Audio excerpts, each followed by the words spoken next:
السلام علیکم ورحمۃ اللہ وبرکاتہ۔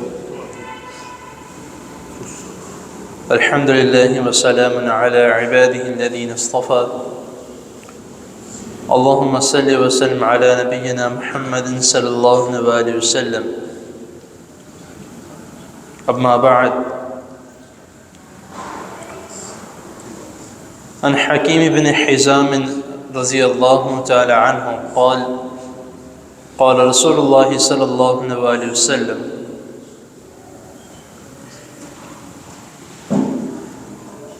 الید العلیٰ خیر من الید السفلی، او کما قال رسول اللہ صلی اللہ علیہ وسلم۔ رواہ متفق علیہ۔ حضرات محترم،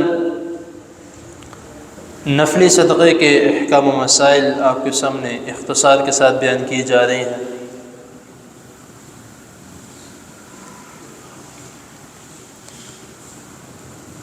اللہ تعالیٰ نے جس شخص کو یہ توفیق دی ہے کہ اس کے پاس مال زیادہ ہے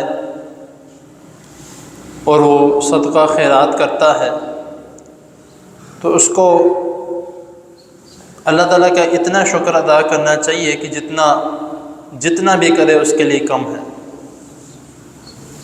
کیونکہ دو قسم کے ہاتھ ہوتے ہیں، ایک ہاتھ اس طرح والا ہے اور ایک ہاتھ اس طرح والا ہے۔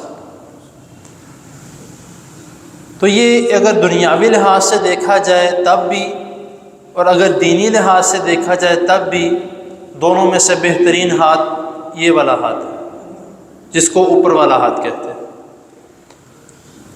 دنیاوی لحاظ سے دیکھا جائے یا دینی لحاظ سے دیکھا جائے تو جس میں شرمسار ہاتھ ہے وہ نیچے والا ہاتھ ہے۔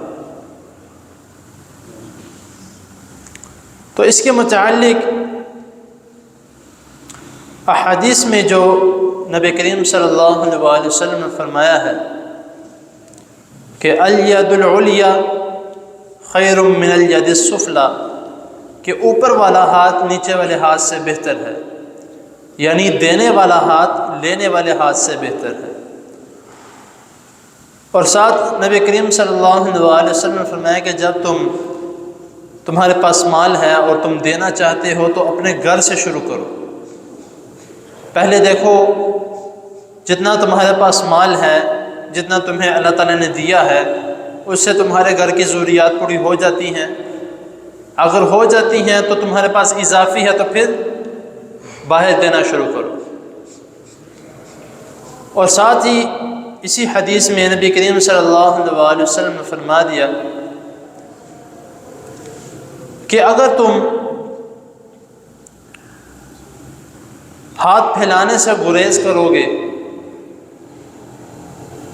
مشکل وقت میں، مشکل حالات میں، جب تمہارے پاس کچھ نہ ہو، ہاتھ پھیلانے سے یا دستے سوال دراز کرنے سے گریز کرو گے تو اللہ تعالیٰ تمہیں لوگوں سے بچا لیں گے۔ اور اگر تم لوگوں سے بے نیاز ہو جاؤ گے تو پھر اللہ تعالیٰ تمہیں لوگوں سے بے نیاز کر کے اپنی طرف لے آئے گا۔ تو اگر اس کا ایک اور معنی نکالا جائے کہ مشکل حالات میں صرف اور صرف اگر اللہ تعالیٰ کو یاد کیا جائے تو اللہ تعالیٰ خود بخود کسی کے سامنے ہاتھ پھیلانے کی انسان کو توفیق ہی نہیں دیتا۔ اللہ تعالیٰ ایسے اسباب پیدا کر دیتے ہیں کہ انسان کے وہم و گمان میں بھی نہیں ہوتا، اس کی کہیں نہ کہیں سے مدد ہو جاتی ہے۔ لیکن جب اس کی دنیا میں ہی اللہ تعالیٰ مدد کر دیتے ہیں کسی کے ذریعے سے، تو اس کے ساتھ پھر اس کی آزمائش بھی شروع ہو جاتی ہے۔ آزمائش کس طرح شروع ہو جاتی ہے کہ اگر اللہ تعالیٰ نے کسی شخص کو سبب بنایا ہے اس کی مدد کرنے کا، تب اس کی آزمائش یہاں سے شروع ہوگی کہ کہیں وہ دوبارہ اللہ تعالیٰ سے جو دعا کرتا چھوڑ کے اس کے پاس تو نہیں چلا جائے گا، کیونکہ سبب تو اللہ تعالیٰ نے بنایا اس کے پاس، اس کو اس کی مدد کرنے کا۔ لیکن اللہ تعالیٰ کو چھوڑ کے دوبارہ اس شخص کے پاس چلے جائے کہ اس نے پہلے بھی دیا تھا اب بھی یہی دے گا۔ اگر اللہ تعالیٰ نے سبب بنایا ہے، آپ کی مدد ہو گئی ہے، تو الحمدللہ، دوبارہ ضرورت پڑی ہے تو پھر اللہ تعالیٰ کے پاس آئے، پھر اللہ تعالیٰ سے مانگا جائے کہ اللہ آپ میرے حالات بہتر جانتے ہیں، کسی کے سامنے مجھے بیان کرنے کی ضرورت نہیں ہے۔ میں کہتا ہوں کہ سب سے قیمتی وقت اور سب سے اچھا وقت اگر اللہ تعالیٰ سے کچھ مانگنے کا ہے تو وہ اکیلے بیٹھ کے مانگنے کا ہے۔ اور میں جو پچھلی نشست میں جو میں نے بیان کیا تھا کہ وہ شخص اللہ تعالیٰ کے سائے میں ہوگا، جو حدیث میں نے بیان کی تھی کہ نبی کریم صلی اللہ علیہ وسلم نے فرمایا کہ 7 لوگ جو ہیں وہ اللہ تعالیٰ کے عرش کے سائے میں ہوں گے۔ ان میں سے ایک وہ بھی ہے جس کے متعلق میں نے آپ کو بتایا تھا کہ جو علیحدگی میں اکیلے میں بیٹھ کے اللہ تعالیٰ کا ذکر کرتا ہے۔